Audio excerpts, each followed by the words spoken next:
नमस्कार, मैं हूं विशाल। अक्सर हमारे बीच राम मंदिर को लेकर चर्चा होती है कि राम मंदिर बन गया, उसका क्रेडिट एक पॉलिटिकल पार्टी को भी दिया जाता है और खास करके एक नेता को ही दिया जाता है, जिस नेता ने कभी उस चीज के ऊपर कुछ बोला नहीं।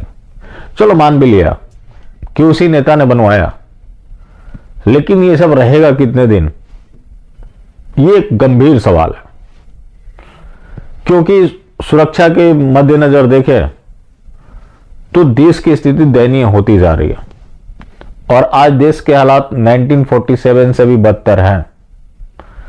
अब जो बद्रीनाथ है, आपको पता है पहले एक मौलाना का वीडियो वायरल हुआ था जिसमें वो बद्रीनाथ को बदरुद्दीन शाह बता रहा था। असल तो बात यह है कि बद्रीनाथ नहीं, वो बदरुद्दीन शाह हैं। ये मुसलमानों का धार्मिक स्थल है, ये मुसलमानों के इसको हवाले कर देना चाहिए इनको। वो बद्रीनाथ नहीं है, नाथ लगाया है, इससे वो हिंदू हो गए क्या? वो बदरुद्दीन शाह हैं। तारीख उठाकर देखें, इतिहास का पहले मुताला करें ये तंजीम, उसके बाद में आगे बकवास करें। वो मुसलमानों का धार्मिक स्थल है, मुसलमानों को चाहिए। मैं वहाँ के चीफ मिनिस्टर से मैं ये मांग करता हूँ कि ये मुसलमानों का धार्मिक स्थल है, मुसलमानों के फौरन हवाले कर दिया जाए। मोदी जी हमारे इसमें आगे आए और हमारा उत्तराखंड का चीफ मिनिस्टर इन बकवासियों की बकवास को रोके, इनको लगाम दे, वरना मुसलमान मार्च करेंगे। हमारा धार्मिक स्थल है, हम उस पर जाकर कब्जा कर लेंगे। तो अब एक और मौलाना जो कि वहां नमाज पढ़ना चाहता है और ये बता रहा है कि उनकी स्ट्रक्चर है। पहले उस मौलाना की सुनिए। मस्जिदों और मदरसों और अल्पसंख्यकों के जो स्कीमें थी, उन स्कीमों को पसे पुष्ट डाल दिया गया, मुसलमानों को हाशिए पे डाल दिया गया। और जो इस्लाम का सबसे पहला और अहम रुकन है इस्लाम, उस इस्लाम का जो सबसे पहला फर्ज है वो नमाज है। सबसे अफसोसनाक बात यह है कि बद्रीनाथ में मस्जिद में वो बद्रीनाथ में मुसलमानों को नमाज पढ़ने से रोक दिया गया। ये निहायत ही अफसोसनाक बात है। इससे अच्छे गवर्नमेंट तो हरीश रावत ने चलाई। हरीश रावत ने कम से कम यहाँ मुसलमानों के साथ में वो ज्यादतियाँ नहीं की जो ज्यादतियाँ बीजेपी ने की थी। और उन्होंने मुसलमानों के ताल्लुक से स्कीमों पर और मुसलमानों के डेवलपमेंट, उनके विकास, उनके तरक्की के लिए अच्छे काम किए।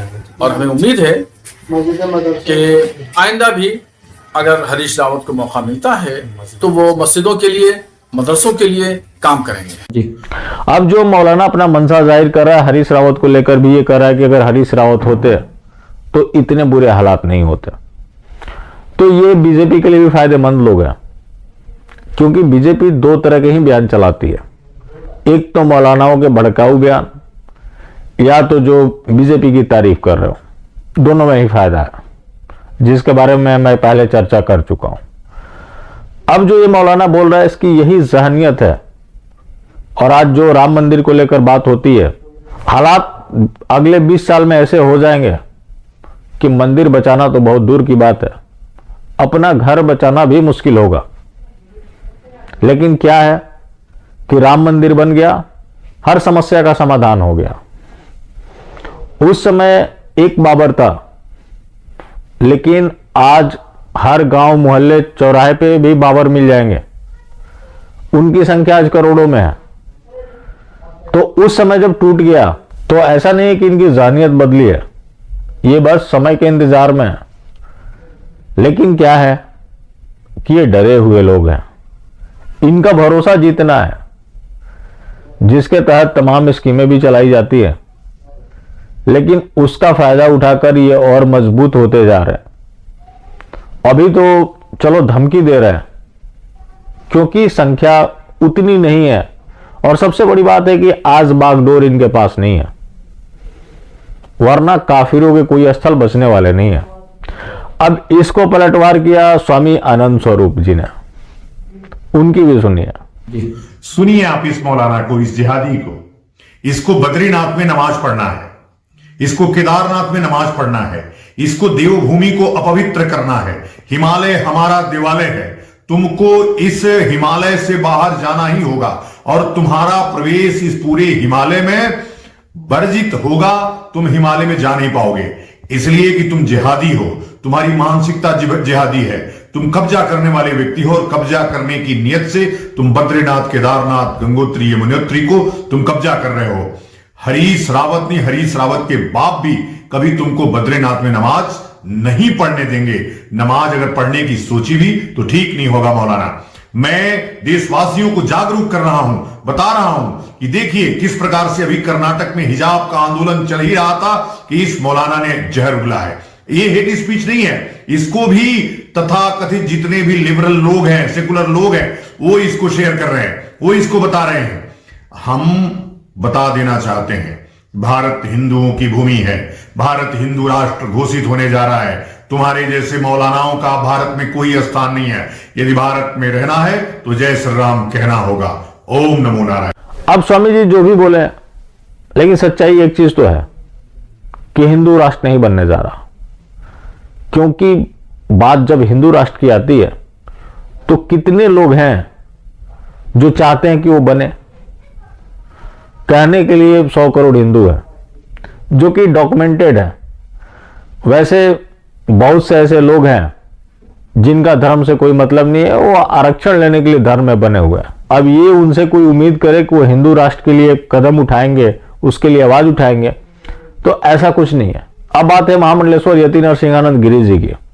हेट स्पीच के मामले में जो उन्हें बेल मिली, तो वो भी कंडीशनल है। उसमें उनके साथ कंडीशन ये दिया गया है कि आप भविष्य में कभी भी हेट स्पीच नहीं देंगे, किसी संप्रदाय के खिलाफ आप नहीं बोलेंगे, भड़काऊ बयान नहीं देंगे। तो अब सवाल ये भी है कि कौन ऐसे बयान हैं जिन्हें भड़काऊ माना जाए, कौन ऐसे बयान हैं जिन्हें भड़काऊ ना माना जाए। तौकीर बोलता है कि हिंदुओं को छिपने की जगह नहीं मिलेगी, उसके ऊपर कोई मामला दर्ज नहीं हुआ, मतलब वो भाईचारा कायम कर रहा था। ओवैसी रोज जहर उगलता है, उसको सुरक्षा दी जाती है, सुरक्षा लेने से मना करता है, तो गृह मंत्री हाथ जोड़ते हैं कि मैं आपसे विनती करता हूं कि आप सुरक्षा ले लीजिए, मैं बहुत चिंतित हूं। तो उसके बयान को हेट स्पीच नहीं माना जाएगा, लेकिन इनके स्पीच को हेट स्पीच माना जाएगा। तो इसके लिए गंभीर चर्चा की जरूरत है कि कौन ऐसे बयान होंगे जिन्हें हेट स्पीच के दायरे में रखा जाएगा और कौन ऐसे बयान होंगे जिन्हें हेट स्पीच के दायरे में नहीं रखा जाएगा।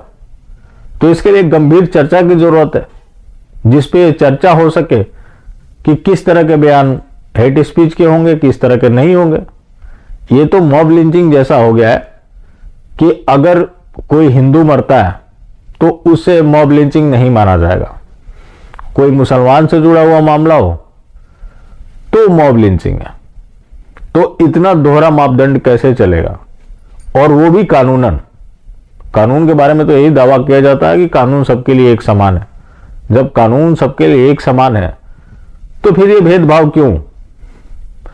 जब धर्म संसद को लेकर कार्रवाई होती है लोगों के खिलाफ, तो बाकी जो आयोजन होते हैं उसके खिलाफ कार्रवाई भला क्यों नहीं होती है?